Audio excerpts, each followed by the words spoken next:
Hello student, आज की इस वीडियो में हम लोग देखेंगे क्लास 12 केमिस्ट्री चैप्टर 14 जैव अणु का ऑब्जेक्टिव एंड सब्जेक्टिव और उसके आंसर। तो इस साल बोर्ड एग्जाम में आने वाले हैं। ठीक, तो इसको पहले इस क्वेश्चन को कंप्लीट कर लीजिएगा, तब किसी क्वेश्चन को देखिएगा, क्योंकि ये क्वेश्चन बहुत ही बढ़िया क्वेश्चन है और पिछले साल के सभी क्वेश्चन को इसमें ऐड किया गया है जितने आए गए हैं, और इस साल जो आ सकते हैं उसको भी ऐड किया गया। ठीक, ताकि आपकी तैयारी हो जाए।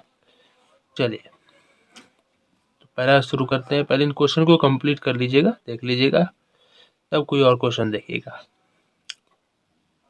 पहला है एस्कॉर्बिक अम्ल है, विटामिन है, एंजाइम है, प्रोटीन है, अमीनो अम्ल। तो देखिए इसका कोई ट्रिक नहीं होता, ये सब आपको याद रखना पड़ेगा। ठीक, तो ये एक विटामिन है। इसका नोट्स मैंने तो नहीं दिया है, इसको मैं डायरेक्ट क्वेश्चन आंसर आपको करा रहा हूँ। ठीक, आप किताब में से देख लीजिएगा कि ये सब क्या है। अगला एंजाइम है, क्या है? तो ये एंजाइम प्रोटीन होते हैं। ठीक, अगला क्वेश्चन, ये सब मतलब डायरेक्ट याद करने वाली चीज़ें, इसका कोई तरीका नहीं है कि हल करके हम बता देंगे कैसे हो गया। विटामिन ए कहलाता है, इसको रेटिनॉल कहा जाता है, विटामिन ए को। और फिर आगे देखते हैं, इसका अंग्रेजी नाम है विटामिन ए का। ग्लूकोज में कायरल कार्बन की संख्या कितनी होती है? तो ग्लूकोज में कायरल कार्बन 4 होते हैं। कायरल और अकायरल का मतलब, कायरल कार्बन उसे कहेंगे जिसमें चारों तरफ समूह एक समान हो, तो कायरल कहलाएगा। अलग अलग समूह तो अकायरल कहलाएगा। ठीक, ये कार्बन का संरचना आप देखेंगे तो उसमें 2 कार्बन जो किनारे पर हैं, वो उनका छोड़ के बीच वाले जो भी कार्बन है 4 बचते हैं। 6 में से जो बीच वाले 4 कार्बन, उसी को कहा जाता है कायरल कार्बन। फिर आगे देखते हैं। अब यहाँ पे 5वां क्वेश्चन है, डीएनए में थायमिन 2 हाइड्रोजन बंधन द्वारा किस भस्म या क्षार से जुड़ा होता है? डीएनए नाइट्रोजनी क्षार से बना हुआ एक यौगिक है। ठीक, उसमें हाइड्रोजन बंधन भी पाया जाता है। तो इसमें 4 भाग होते हैं डीएनए में, एक एडेनिन, थायमिन, साइटोसिन, ग्वानिन। तो एडेनिन जो थायमिन है वो किससे जुड़ा रहता है? 2 हाइड्रोजन बंध द्वारा किस क्षार से जुड़ा होता है? तो वो आंसर है एडेनिन। ठीक, ये सबको आपको फिगर में जाके एनालिसिस करना पड़ेगा, जाके किताब में सब देख लीजिएगा। अगला है, निम्नलिखित शुगर में से सबसे मीठा कौन है? इन चारों में से सबसे मीठा कौन होगा? सुक्रोज होगा, क्योंकि इसकी कार्बन संख्या भी ज़्यादा है। इसमें तो 6 ही कार्बन होते हैं, इसमें भी 6, इसमें भी 6, लेकिन इसमें ज़्यादा कार्बन है। यह कुल मिलाकर प्राकृतिक रूप से ज़्यादा मीठा चीनी ही होता है। ये चीनी का भी सूत्र है एक तरह से। और आपको किताब में कौन सा किताब पढ़ना अच्छा होगा? तो एनसीईआरटी पढ़ लीजिएगा, 14 अध्याय जाके आपको समझ में आ जाएगा ये सब। अगला क्वेश्चन है, अमीनो अम्ल से बाउंड COOH ग्रुप के अतिरिक्त होते हैं, या केवल COOH बोलिएगा। इसको छोड़कर और क्या होता है अमीनो अम्ल में? था एमिनो में एमिन समूह रहता है, एक ये अम्ल समूह और एक एमिनो समूह। NH2 हो जाएगा। आगे देखते हैं, तो यहाँ पे ऑप्शन देखिए, ऑप्शन बी हो जाएगा। ठीक, एमिनो अम्ल में होता क्या है मैं क्लियर कर देता हूँ आपको। इधर R बाउंड CH, इधर COOH जुड़ा रहता है, इधर NH2 जुड़ा रहता है। तो यही अमीनो अम्ल में एक COOH एक NH2 हो गया। अगला है, कार्बोहाइड्रेट जिसे जलांशित नहीं किया जा सकता है वो क्या होना चाहिए? डाई, मोनो, ऑलिगो, इनमें से कोई नहीं। तो मोनो का मतलब एक होता है, मोनो खुद एक है तो ये टूटेगा नहीं। जो डाई है वो 2 है तो टूट के एक बना लेगा। ऑलिगो भी 2 से लगे 10 तक बना लेता है, तो इसको ऑलिगोसेकेराइड कहा जाता है। सेकेराइड का मतलब कार्बोहाइड्रेट। कार्बोहाइड्रेट में कार्बन, हाइड्रोजन, कार्बोहाइड्रेट की जब भी बात करेगा तो समझ लीजिएगा CnH2O का होलियन। ये हमेशा सही नहीं है, ये फॉर्मूला हमेशा के लिए सही नहीं है, लेकिन कुछ पे लागू होता है। जैसे C6H12O6 कॉमन कर लेंगे तो C6H2O का होल 6 है ना, 6 दूना के 12, 6 कम 6। इस तरह के यौगिक को कहा जाता है कार्बोहाइड्रेट। उसमें भी आते हैं मोनोसेकेराइड, डाइसेकेराइड और ऑलिगोसेकेराइड, इस तरह के। ये और जलांशित नहीं हो सकता, मतलब और नहीं टूट सकता। ठीक, अगला है स्टार्च का पूर्ण जल अपघटन करने पर प्राप्त होता है। स्टार्च को जल अपघटन करने पर ग्लूकोज बनता है, क्योंकि स्टार्च में चीनी का सूत्र के बराबर होता है। स्टार्च नहीं, सी नहीं, चीनी नहीं, सी। और यहाँ पे हल भी किया गया है शायद, यहाँ पे हल भी देख सकते हैं आप इसका। ये है स्टार्च C6H10O5, इसकी संख्या N है, यानी श्रृंखला में पाया जाता है। N जल अणुओं से कराया गया अभिक्रिया, तोड़ा गया तो बन गया N ग्लूकोज, यानी ग्लूकोज की बहुत ज़्यादा संख्या। N का मतलब बहुत ज़्यादा, 1 2 3 4 5 6 7 8 बहुत हो सकता है, इतना ग्लूकोज बना। यानी यह स्टार्च या सेलुलोज था, स्टार्च का है या सेलुलोज का है, दोनों एक ही चीज़ है। इसके अपघटन से ग्लूकोज बनेगा। ठीक, सुक्रोज के जल अपघटन से क्या बनेगा? ग्लूकोज और फ्रुक्टोज, ये भी याद रखें। जैव उत्प्रेरक होता है कौन? एंजाइम होता है। एंजाइम ये उत्प्रेरक का काम करता है एंजाइम, बाकी सब उत्प्रेरक का काम नहीं करते। पेप्टाइड जल अपघटन कर देता है किसका? अमीनो अम्ल का कर देता है। आगे देखते हैं। अगला क्वेश्चन है, कार्बोहाइड्रेट को जलांशित करने पर उसे 3 से 10 कम, 3 से 10 मोनोसेक्राइड देता है, उसे क्या कहते हैं? तो एलिगोसेक्राइड होता है जो 3 से 10 देता है। ठीक, अगला है ग्लूकोज का सूत्र, यही होगा C6H12O6। अब आगे लघु उत्तरीय प्रश्न, इसको देख लेते हैं। पहला प्रश्न, आवश्यक एमिनो अम्ल क्या है? तो वे एमिनो अम्ल जो शरीर में संश्लेषित नहीं हो सकते और जिनको भोजन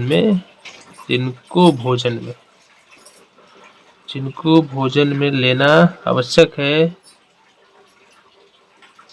आवश्यक एमिनो अम्ल कहलाते हैं। कॉमा देखिए, आवश्यक एमिनो अम्ल कहलाते हैं। जैसे में वैलिन है, ल्यूसीन है, ट्रिप्टोफेन है, हिस्टिडीन है आदि, बहुत सारे हैं, लेकिन इसमें से कुछ लिखवाया गया। ठीक,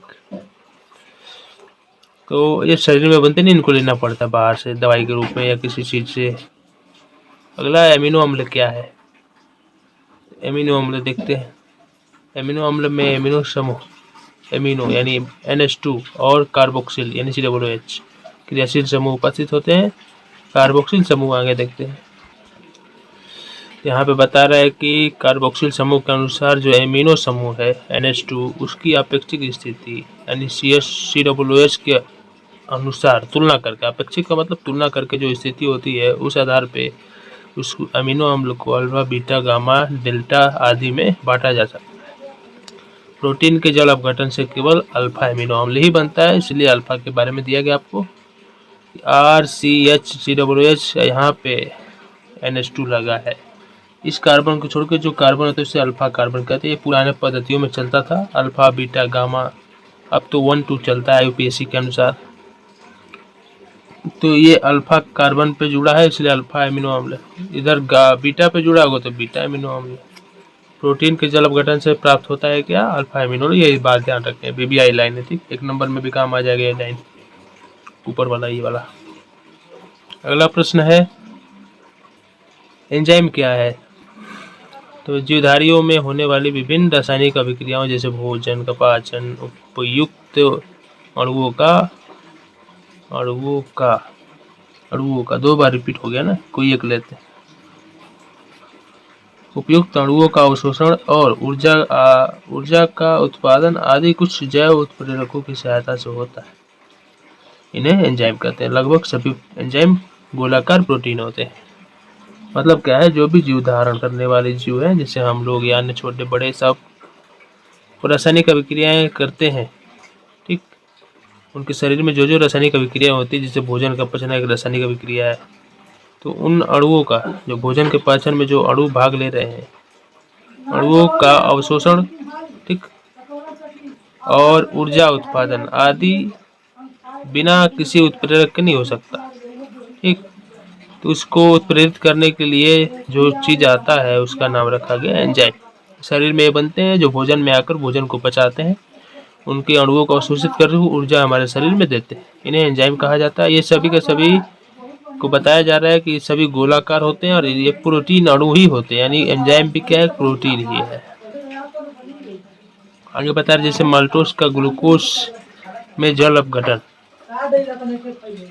माल्टोस माल्टोस नामक एंजाइम से होता है। माल्टोस को ग्लूकोज में जल अपघटन करना है तो इसके लिए हमें माल्टोस एंजाइम लेना पड़ेगा। माल्टेस, अच्छा माल्टोस यहाँ पे माल्टेस होगा, माल्टेस लेना पड़ेगा। माल्टोस को अपघटित करने के लिए माल्टेस एंजाइम की उपस्थिति में करेंगे, ग्लूकोज बन जाएगा। ठीक, आगे देखते हैं। अगला क्वेश्चन है कि 2 विटामिन का नाम लिखिए और उनकी कमी के कारण उत्पन्न रोग के नाम बताएं। 2 विटामिन ले लेते हैं, ए और एक विटामिन B1 ले लेते हैं। ए की कमी से होती है, ए की कमी से उत्पन्न रोग रतौंधित है और बी की कमी से उत्पन्न रोग बेरी। बी कर लीजिएगा, 1 से कोई लेना देना नहीं। ठीक, कल बी कर लीजिएगा, बी। और फिर लैक्टोज के जल अपघटन से कौन सा उत्पाद बनता है? तो लैक्टोज का सूत्र होता है C12H22। ये टूटेगा, जल अपघटित होगा तो ग्लूकोज बनाएगा, डी ग्लूकोज, डी लैक्टोज बनाएगा। क्लियर, बस समीकरण लिख देंगे। 12 है तो 6 से ले लिया गया है। इसमें 22 नहीं होगा, ये 12 कर लीजिएगा। यहाँ पे भी 12। क्लियर। अगला क्वेश्चन है दीर्घ उत्तरीय प्रश्न। अब इसमें है, ये बार पूछता है कार्बोहाइड्रेट क्या है, इसका वर्गीकरण करें। तो कार्बोहाइड्रेट का परिभाषा देना होगा, इसका वर्गीकरण करना होगा।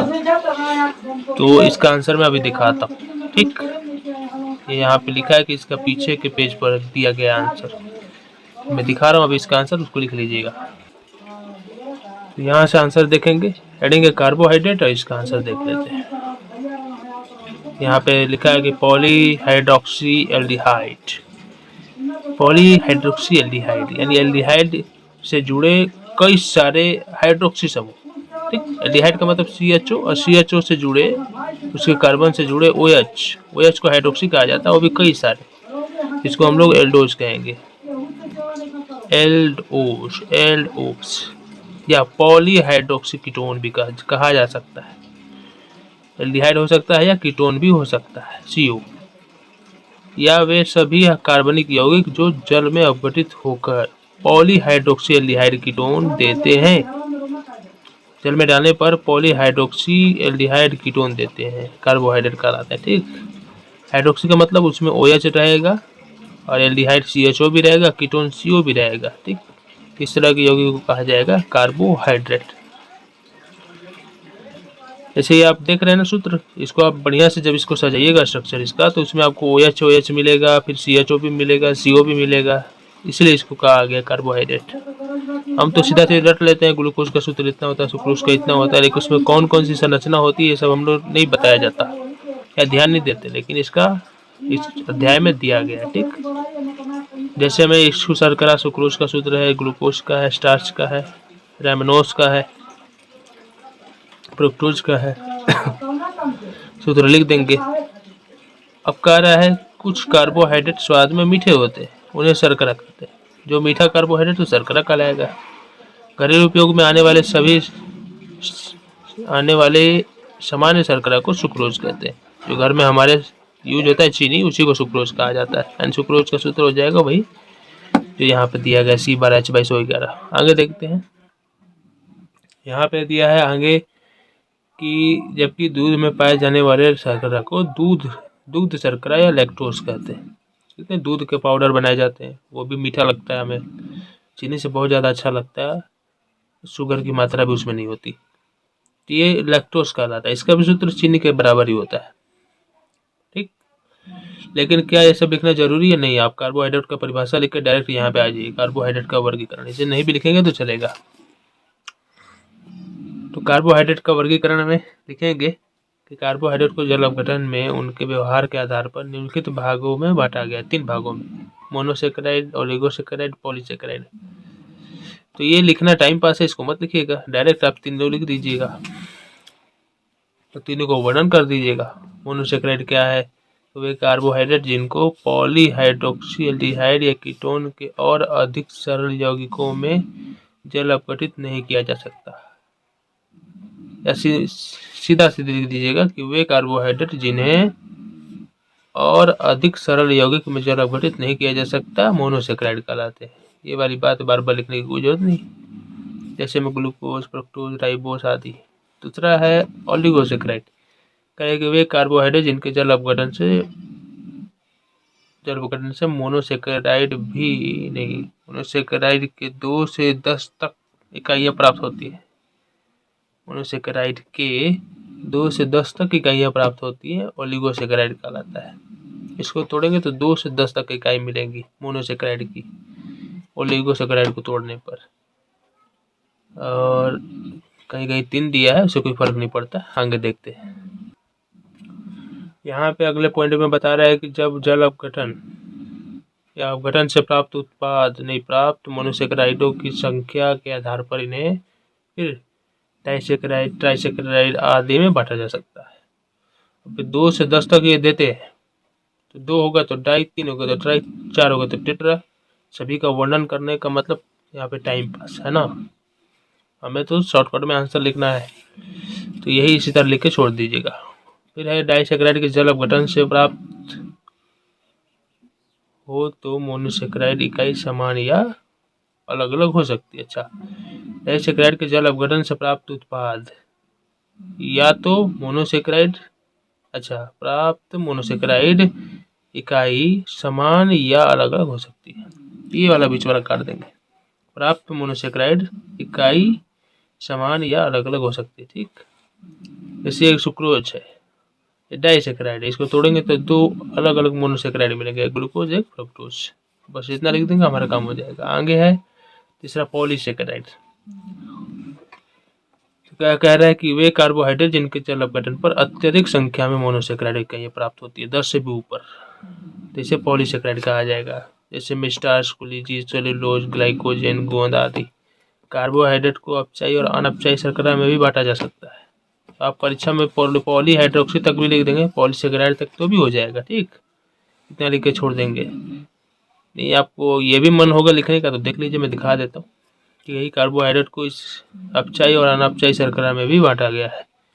तो पहला अपचाई शर्करा क्या होता है देख लेते हैं। वे कार्बोहाइड्रेट जो फेलिंग विलयन और टॉलेन अभिकर्मक को, आगे देखते हैं, अपचयित कर देते हैं, अपचाई शर्करा कहलाते हैं। जैसे माल्टोस है, लैक्टोस है, फेलिंग विलयन और क्या बोला, टॉलेन अभिकर्मक। फेलिंग विलयन कोई वैज्ञानिक के नाम पर रखा गया होगा, टॉलेन अभिकर्मक भी होगा। अब उसके बारे में हम डिटेल में बात नहीं करेंगे, जो भी हो उसको अपचयित कर देगा, अपचाई शर्करा कहलाएगा, जैसे माल्टोस और लैक्टोस। अनअपचाई शर्करा दूसरा होता है, इसको देख लेते हैं। यदि कार्बोहाइड्रेट में मोनोसेक्राइडों के अपचाई समूह जैसे एल्डिहाइड या कीटोन आबंधित हैं तो उसे अनअपचाई शर्करा कहेंगे। इसमें ये या ये पाया जाएगा तो क्या कहलाएगा, अनअपचाई, जैसे सुक्रोज है। ठीक, क्लियर, यहाँ तक हो गया। बस नहीं लिखने का मन होगा अपचाई अनअपचाई छोड़ दीजिएगा, पॉलीहाइड्रोक्सी तक आपका आंसर क्लियर हो जाएगा, पॉलीकार्बोहाइड्रेट तक। अब आगे देखते हैं अगला क्वेश्चन। अगला प्रश्न है आवश्यक एवं अनावश्यक एमिनो अम्ल क्या होते हैं, व्याख्या करना है। तो 5 नंबर में आता है ये। तो पहले हेडिंग लगा लेंगे आवश्यक एमिनो अम्ल, अब इसके बारे में जानते हैं, आगे देखते हैं। तो शायद हम लोग आवश्यक एमिनो अम्ल के बारे में जान चुके हैं कि जो शरीर में संश्लेषित नहीं हो सकते, इनको भोजन के रूप में लेना पड़ता है, भोजन के रूप में लेना आवश्यक हो, आवश्यक एमिनो अम्ल कहलाता है। जैसे ये सब बताया गया था। दूसरा होता है अनावश्यक एमिनो अम्ल, वे एमिनो अम्ल जो शरीर में संश्लेषित हो सकते हैं। अनावश्यक अमीनो अम्ल का मतलब इसकी जरूरत नहीं है हमको लेने की, खुद बन जाते हैं शरीर में, ग्लाइसिन, एस्पोराजीन, सिस्टीन आदि। ठीक, यहाँ पे अमीनो अम्ल का सूत्र दिया है, इसे कुछ खास लेन देना नहीं है। यहाँ तक पूरा क्लियर करा दिया मैंने आपको। अब अगले वीडियो में हम लोग इसका अगला वाला देखेंगे 15, उसका नाम है बहुलक। ठीक, तो मिलते हैं अगले वीडियो में, धन्यवाद।